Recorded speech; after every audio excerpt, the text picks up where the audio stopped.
What? Company ada masalah dokumen sampai tertunggak?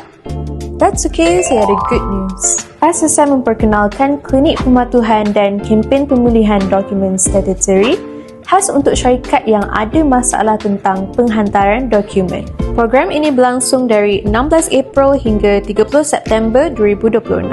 And apa kita boleh dapat kalau kita join kan? Kita boleh elakkan kompaun dan tindakan undang-undang selama 6 bulan dan dapat mengurangkan kompaun sebanyak 90% hingga 98.75%. SSM menyediakan bantuan khas untuk syarikat yang ada masalah urusan tertunggak.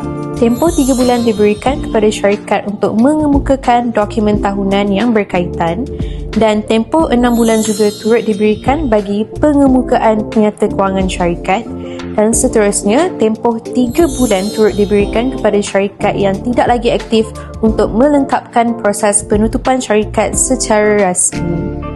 Ini peluang yang baik untuk menyelesaikan urusan syarikat dengan lebih teratur. Jadi jangan lupa, maklumat lanjut boleh diperoleh melalui portal rasmi SSM di ssm.com.my. Okay, see you guys there. Bye-bye!